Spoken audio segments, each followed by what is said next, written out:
Bismillahirrahmanirrahim. Assalamualaikum warahmatullahi wabarakatuh. Semoga Allah Subhanahu wa Ta'ala senantiasa melimpahkan keberkahan untuk Anda semuanya. Izinkan saya dalam video ini untuk mengoreksi salah satu kesalahpahaman sebagian orang yang kerap kali menyimpulkan bahwa kalau ada sesuatu tidak dilakukan oleh Nabi, itu sama dengan terlarang, haram, nggak boleh. Dengan alasan, Nabi nggak pernah melakukan ini. Lihat Al-Azhar itu membolehkan ucapan selamat Natal kepada orang Kristen. Nabi itu hidup orang Kristen selama bertahun-tahun. Ada nggak riwayat yang menyebutkan Nabi itu pernah mengucapkan selamat Natal? Jadi dalam melarang mereka, kalau Nabi nggak melakukan itu artinya terlarang gitu loh. Lihat saudara-saudara, pernah nggak itu ketika ada orang meninggal, kemudian Nabi mengumpulkan sahabatnya bikin tahlilan. Kasih makanan ini, kasih makanan ke situ, bikin perkumpulan, kemudian memperingati hari kematian fulan, hari ke-10-nya, hari mingguannya, hari 40-nya, dan lain-lain. Haul dan lain. Ada nggak? Nggak ada. Berarti kalau nggak ada, berarti itu nggak boleh. Banyak kan orang punya cara pandang semacam ini nih. Seolah kalau Nabi nggak melakukan itu artinya terlarang gitu loh. Contoh lain misalnya. Maulid Nabi itu yang paling sering diberi contoh. Pernah nggak Anda melihat praktek Maulid Nabi seperti yang kita jumpai di Indonesia ini? Orang kemudian berkumpul, kemudian bersolawat, kemudian merayakan maulid dengan membagi makanan dan lain-lain. Ini nggak ada contohnya di zaman Nabi. Nabi nggak pernah melakukan. Disimpulkanlah, ini haram, ini bid'ah, ini terlarang. Ini saya kira bisa mengoreksi banyak hal penjelasan ini ya. Bahwa yang ingin saya tegaskan adalah, dan yang ditegaskan oleh para ulama adalah, tidak semua sesuatu yang ditinggalkan oleh Nabi itu artinya haram. Saya ulangi, tidak semua sesuatu yang ditinggalkan oleh Nabi itu sesuatu yang haram. Lihat, saya sekarang bawa referensi ini. Ini orang harus belajar usul fikih itu pentingnya begini ya. Usul fikih itu berguna untuk Anda bagaimana caranya memahami cara ulama melahirkan hukum dan ketetapan-ketetapan agama. Nggak sesederhana yang Anda bayangkan ya. Jadi nggak berarti kalau Nabi nggak melakukan itu otomatis haram. Tolong ini dicatat baik-baik. Lihat, Mausu'ah Al-Allamah Al-Muhaddis Al-Mutafannin Sayyidi Syekh Abdullah bin Siddiq Al-Ghumari. Ini ensiklopedia Abdullah Siddiq Al-Ghumari. Al-Ghumari ini adalah seorang ulama besar asal Maroko, gurunya ulama-ulama Al-Azhar. Kebayang nggak ini? 19 jilid segini ya. Ini ahli usul fiqih juga, ahli hadis, ahli usul fiqih, ulama ensiklopedia 19 jilid.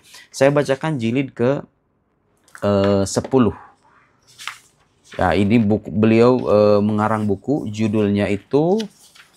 Nah, lihat sini ya, silahkan Anda baca di internet, lihat di internet, akses di internet. Husnut tafahum wa dark limas'alati tark. Tarak yang dimaksud di sini adalah sesuatu yang ditinggalkan oleh Nabi. Nabi nggak melakukan. Kalau Nabi nggak melakukan, apakah itu artinya haram? Jawabannya tidak. Jawabannya tidak. At-tarku la yadullu ala tahrim. Jadi sesuatu yang ditinggalkan oleh Nabi itu tidak menunjukkan keharaman. Perkataan beliau yang dikutipkan di sini, wattarku wahdahu illam yashabhu nassun ala anna al-matruk mahdhurun la yakunu hujjatan fi dhalik bal ghayatuhu ay yufida anna tarka dhalikal fi'al masyru'. Lihat. Sesuatu yang ditinggalkan oleh Nabi, kalau cuma ditinggalkan doang, kalau tidak disertai dengan nas yang menunjukkan bahwa sesuatu yang ditinggalkan itu dilarang, maka peninggalan Nabi itu atau sesuatu yang cara Nabi meninggalkan itu tidak bisa dijadikan dalil tersendiri, la yakunu hujjatan, ya, tidak dijadikan hujjah. Jadi kalau Anda mengatakan, Nabi itu pernah nggak sahabat mengajari sahabat yang lain akidah yang isinya itu ada argumen filsafat begini-begini? Ya emang nggak ada, Mas. Buku-buku filsafat di zaman Nabi belum ada. Dan nggak ada kebutuhan juga orang memperkokoh akidah dengan argumen-argumen filosofis. Tuntutan zamannya beda. Sahabat itu mereka gampang menerima. Sekarang kita hidup di zaman di mana orang tuh gampang meragukan dengan argumen-argumen filosofis lagi. Mau tidak mau kita harus menyajikan nih argumen-argumen keilmuan yang berbasis pada filsafat misalnya. Begitu ya. Jadi nggak berarti kalau Nabi nggak melakukan itu artinya terlarang gitu loh. Apakah itu artinya filsafat itu terlarang? Semuanya begitu? Ya nggak gitu juga. Ya, nggak berarti semua. Jadi jangan sekali-kali tuh punya nalar begini. Pernah nggak Nabi begini? Kalau Nabi nggak pernah berarti terlarang. Salah saudara. Cara berpikir semacam itu. Ya. Nih. Kenapa demikian? Kata-kata Syekh Abdullah Siddiq Al-Ghumari, karena ketika Nabi tidak melakukan itu, boleh jadi sebabnya itu iman nisyanan, karena beliau lupa. gitu ya. Innama ana basyar'an sakamatan saun. Jadi Nabi itu ada sisi kemanusiaannya, kadang-kadang sisi lupa. Kadang-kadang beliau mengalami lupa. Dan lupanya Nabi itu menjadi syariat, ya kan? Jadi ketika Nabi misalnya lupa dengan bilangan sholat, itu menjadi syariat bagi kita. Gimana caranya kalau kita lupa dengan bilangan sholat, sujud sahwi misalnya.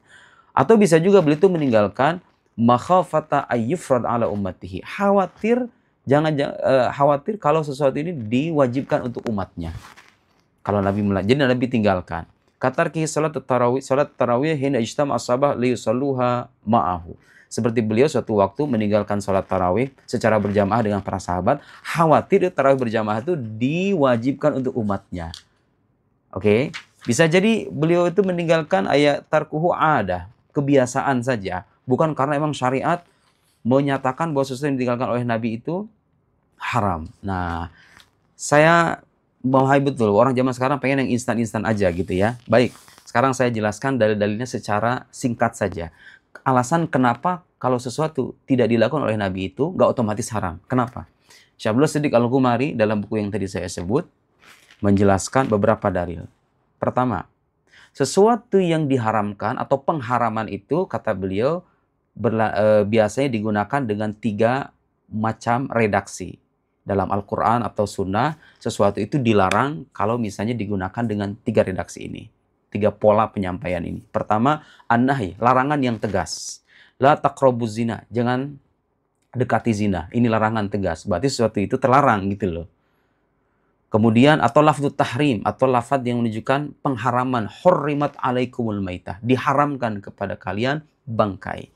Kemudian atau dhammul fi'al awit tawa'ud alaihi bil iqab, atau mencela suatu perbuatan atau mengancamnya dengan siksaan. Man ghasyya falaysa minna. Barang siapa yang menipu bukan bagian dari kami. Nah, ini contoh-contoh larangan. Wa tarku laysa wahidan min hadhihi thalatha. Sementara sesuatu yang ditinggalkan atau peninggalan itu tidak masuk dalam 3 kategori ini. Larangan bukan, tidak ada lafaz pengharaman juga tidak ada ancaman. Karena itu nggak bisa Anda menyimpulkan kalau sesuatu tidak dilakukan oleh Nabi itu otomatis haram. Argumen yang kedua, Al-Quran menyebutkan wa ma atakumur rasulu fakhuduhu wa ma nahakum anhu fantahu. Apa yang disampaikan oleh Rasul maka ambillah. Wa ma nahakum, dan apa yang dilarang, yang beliau larang, fantahu, maka tinggalkanlah. Walam yaqul wa ma tarakahu fantahu. Al-Quran tidak menyebutkan apa yang ditinggalkan oleh Nabi tinggalkanlah. Enggak. Al-Quran mengatakan apa yang dilarang oleh Nabi. Bukan yang ditinggalkan oleh Nabi. Karena yang ditinggalkan oleh Nabi tidak selamanya berupa keharaman. Paham? Al-Quran menyebut apa yang dilarang oleh Nabi tinggalkan. Tapi kalau ditinggalkan sama Nabi gimana? Apakah otomatis haram? Enggak. Dalil yang ketiga. Qala Nabi sallallahu alaihi wasallam dalam sebuah hadis, "Ma amartukum bihi fa'tu minhu." Apa yang aku perintahkan kepada kalian, fa'tu minhu mastata'tum. Kalian lakukan semampu kalian. Wa ma nahaitukum anhu fajtanibu, dan apa yang aku larang kepada kalian fajtanibu, maka hindarilah. Lihat, walam yaqul wa ma taraktuhu fajtanibu. Nabi enggak mengatakan apa yang aku tinggalkan hindarilah. Nabi enggak mengatakan apa yang aku tinggalkan, tapi apa yang aku larang. Jadi untuk mengatakan ini haram itu Anda harus punya dalil juga. Ayo, ada nggak dalil yang menyebutkan bahwa perayaan Maulid itu haram misalnya? Ada nggak? Nggak ada. Oke? Kemudian al-usuliyun rabi'uha, argumen yang keempat, al-usuliyin, para ahli usul fikih, arrafus sunnah, mengartikan sunnah bi annaha qaulur Rasul sallallahu alaihi wasallam, perkataan Rasul sallallahu alaihi wasallam, wa fi'luhu, dan perbuatannya, wa taqriruhu, dan pengikrarannya. Walam yaqulu wa tarkuhu. Mereka tidak menyebutkan apa yang ditinggalkannya. Li'annahu laysa bidalil, karena apa yang ditinggalkan Nabi atau cara Nabi meninggalkan itu tidak bisa menjadi dalil tersendiri. Saudara-saudaraku, karena itu jangan gampang menyalahkan ulama ya. Jangan dengan alasan, lihat, nggak pernah contohkan sama Nabi. Ulama ini ngada-ngada dalam agama. Yang dilarang mengada-ngada dalam agama itu, Anda misalnya menambah sholat zuhur yang tadinya 4 menjadi 8. Itu yang nggak boleh, karena nggak ada dasarnya. Kalau bid'ah yang ada dasarnya, sekarang saya beri contoh, tahlilan. Memang nggak ada prakteknya kayak begitu. Tapi ada dasarnya nggak itu praktek kayak begitu? Ngasih makan orang. At'imut ta'am. Jelas itu perintah hadisnya. Berikan makan kepada orang lain. Membaca Yasin dalam tahlilan. Iqra' Yasin ala mautakum. Ada hadisnya kan? Ada landasannya kan? Coba baik nggak itu? Memberi makan, kita baca Quran bersama-sama, zikir bersama. Baik apa enggak? Udhkurullaha dzikran katsira. Berzikirlah kepada Allah sebanyak mungkin. Perintah Al-Quran kan? Hanya saja model prakteknya berbeda gitu loh. Jadi dilarang apa enggak tahlilan? Enggak. Maulid Nabi Sallallahu Alaihi Wasallam. Agama mensyariatkan nggak supaya kita mencintai Nabi? Oh, sangat. Tapi prakteknya beda-beda. Di zaman sahabat belum ada kayak begitu. Ya nggak apa-apa. Sesuatu yang ditinggalkan dan tidak dilakukan oleh Nabi bukan berarti haram. Ya, kalau Anda ngotot mengatakan haram, ayo mana dalilnya? Mana nas? Mana teks syar'inya?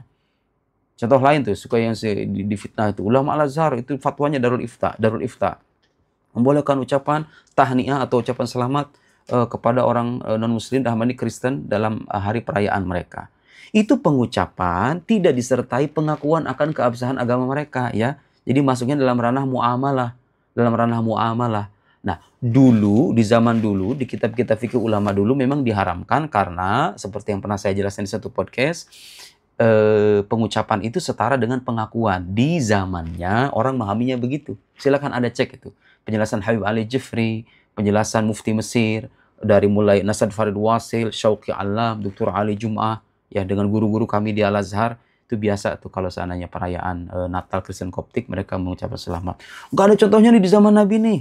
Kok gampang banget ya nyalahin ulama itu. Dikira ulama itu nggak paham Al-Quran dan Sunnah. Ya, dulu itu maknanya begitu kalau mengucapkan itu. Sekarang zamannya sudah beda. Pengucapan itu hanya sebatas basa-basi saja, mujamalah. Saya sudah sertakan fatwanya dalam satu podcast dengan Mas Ari Untung. Silahkan Anda search di YouTube. Nah, karena konteks pemaknaannya sudah berbeda, maka hukumnya pun berbeda. Ulama sekarang melihat pengucapan itu bagian dari albir, berbuat baik kepada orang non-muslim. Dan nggak ada tuh orang mengucapkan selamat Natal, apalagi yang paham agama, sambil membenarkan agama Kristen. Ya kalau membenarkan, iya benar, salah gitu ya. Kalau sambil membenarkan agama mereka, itu salah, itu jelas terlarang. Makanya kita perlu memahami sudut pandang orang ya. Orang yang mengharamkan ini kenapa sih alasannya? Kadang-kadang ada benarnya juga. Karena bagi mereka mengucapkan itu selama dengan mengakui, sudah. Tapi Anda belajar dong, membuka sudut pandang lain. Oh, ada juga ulama yang memahaminya nggak begitu. Terima itu pendapat ulama juga. Ada nggak dasarnya albir kepada non-muslim? Ada. Di mana? Di Al-Quran. La yanhakumullahu 'anil ladzina lam yuqatilukum fid din wa lam yukhrijukum min diyarikum an tabarruhum wa tuqsitu ilaihim. Ya Allah tidak melarang kalian pada orang-orang yang tidak memerangi kalian dalam urusan agama, tidak mengusir kalian dari tempat tinggal kalian untuk berbuat baik kepada mereka. Lihat, ini dasarnya ada ayat Al-Quran. Kemudian ada lagi ayat Al-Quran yang menyebutkan wa idza hayyitum bi tahiyyatin fahayyu bi ahsana minha aw rudduha. Jika kalian diberikan penghormatan, maka berikan penghormatan yang lebih baik. Ulama ada yang memahami bahwa pengucapan itu bagian dari penghormatan sosial saja. Nggak ada sangkutnya dengan keyakinan. Anda nggak setuju dengan pendapat itu, nggak jadi masalah. Tapi coba belajar menghormati ijtihad ulama. Karena bagaimanapun mereka itu bukan cuma mengutip Quran, saudara. Kalau cuma ngutip-ngutip, itu gampang. Ngutip-ngutip, apalagi nanya, ada nggak contohnya di zaman Nabi? Tapi masalahnya melahirkan hukum agama itu nggak segampang itu. Ada metode keilmuan yang kadang-kadang kita nggak pahami. Belajar dong. Berbaik sangka kepada ulama. Begitu ya. Nah itu sudut pandang yang berbeda. Anda tidak setuju dengan pendapat itu nggak jadi masalah. Tapi kita perlu belajar melihat cara pandang ulama lain dengan metode keilmuan yang mereka rumuskan. Jadi kesimpulannya, dan sekali lagi, saya mengatakan mengajak orang, ayo kita rame-rame ucapan selamat. Bukan. Kita pengen mengedukasi publik nih bahwa Bapak, Ibu, ini ulama yang bilang begini. Yang bilang nggak boleh ulama, yang bilang boleh juga ulama. Masing-masing punya landasan dan pijakan. Dari Al-Quran juga sama. Masalahnya ada orang-orang yang punya anggapan, kalau Nabi nggak melakukan itu otomatis terlarang. Saudara, zaman itu berkembang. Agama itu tidak sesempit yang Anda bayangkan. Yang dilarang dari kita adalah mengada-ngada sesuatu yang tidak punya dasar. Contohnya seperti tadi. Haji misalnya, di waktu-waktu tertentu. Oh nggak bisa, Anda pengen bikin syariat, haji itu bisa di waktu yang lain. Nggak boleh, itu yang namanya bid'ah terlarang itu. Bid'ah yang tercela. Sholat sudah jelas-jelas 5 waktu. Tambah jadi 6 waktu dan diwajibkan atas dasar nama agama. Itu yang nggak boleh. Coba, gitu ya. Karena kalau kita tiba secara logika, melihat perkembangan zaman yang terus-menerus berkembang, justru yang lebih relevan tuh pandangan semacam ini, gitu ya. Bahwa tidak selamanya sesuatu yang tidak dilakukan oleh Nabi itu otomatis haram. Untuk mengatakan satu ini haram harus ada dalilnya juga. Anda punya dalil nggak? Yang berisikan larangan tegas, tidak boleh ini, tidak boleh ini, tidak boleh ini. Tidak ada. Kalau tidak ada, berarti itu yang bid'ah itu pandangan Anda.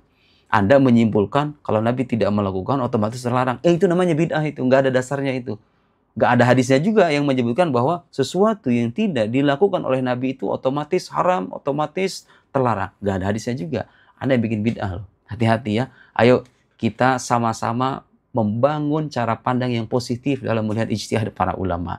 Jangan gampang menyalahkan dengan alasan nggak dilakukan oleh Nabi. Karena tidak selamanya yang tidak dilakukan oleh Nabi itu otomatis terlarang. Ya, sekian. Semoga bermanfaat. Wassalamualaikum warahmatullahi wabarakatuh.